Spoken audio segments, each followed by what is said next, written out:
వేములవాడ శ్రీ రాజరాజేశ్వర స్వామి భక్తుల దర్శనాలు నిలిపివేయొద్దంటూ అభివృద్ధి పేరిట విగ్రహాలను తొలగించొద్దంటూ రాజన్న ఆలయ పరిరక్షణ సమితి ఆధ్వర్యంలో వేములవాడ సంపూర్ణ బంద్ను పాటిస్తున్నాయి.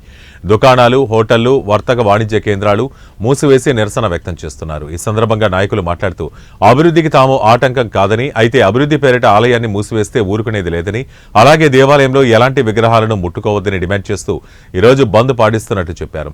అయితే కాంగ్రెస్ నాయకులు మాత్రం బంద్లో పాల్గొనవద్దంటూ చేసిన ప్రచారం విఫలమైంది. వేములవాడ బంద్కు సహకరిస్తున్న అన్ని వర్గాల ప్రజలకు కృతజ్ఞతలు తెలిపారు.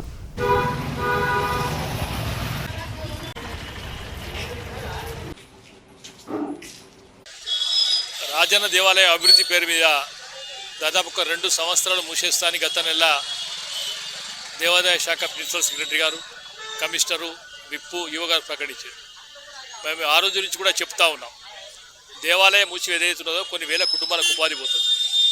రెండోది, ఇప్పటికెక్కడి కూడా సరైన ప్రణాళికాబద్ధంగా ప్రణాళిక లేదు.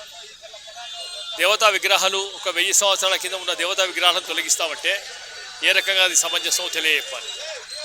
మేము మళ్ళీ కూడా చెప్తా ఉన్నాం, ఎక్కడ కూడా ఏ ఒక్క దేవతా విగ్రహాన్ని, హిందూ దేవతా విగ్రహాలను ముట్టుకున్నా ఊరుకునే ప్రసక్తే లేదు. రెండోది, దేవాలయాన్ని మూసేస్తే అసలు ఊరుకునే పరిస్థితి లేదు. ఒక 2 సంవత్సరాలు ఈ దేవాలయం బంద్ చేసినట్టయితే దాదాపు 5 నుంచి 10,000 కుటుంబాలు బ్రతుకుతా ఉండే వాళ్ళ మీద ఈ దేవాలయం ఆనుకొని మరి ఏ రకంగా బ్రతుకుతారు? మరి ఈరోజు నిజంగా కూడా నేను పూర్తి స్ట్రీట్ వెండర్స్, వీధి వ్యాపారులు, చిరు వ్యాపారులు, చిన్న చిన్న కొబ్బరికాయలు కూడా బంద్ చేసేలా మద్దతు ప్రకటిస్తూ ఉన్నారు.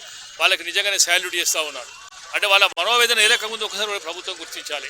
అభివృద్ధి పేరు మీద అవినీతికి ఆస్కారం ఉంది తప్పితే ఈ దేవాలయ అభివృద్ధి చేస్తున్న విశ్వాసం మాకు లేదు. కాంగ్రెస్ పార్టీ ఒక హిందూ వ్యతిరేక పార్టీ, హిందూ ధర్మానికి వ్యతిరేకంగా పనిచేసే పార్టీ కనుక మరి దాదాపు 2 గంటలు 3 గంటలు చర్చ చేస్తే లోపల ఉన్న ఆ దర్గా గురించి ఒక్క నిమిషం కూడా వీళ్ళు మాట్లాడలేదు. మరి దానిలో ఎలా ఉంచుతారో అది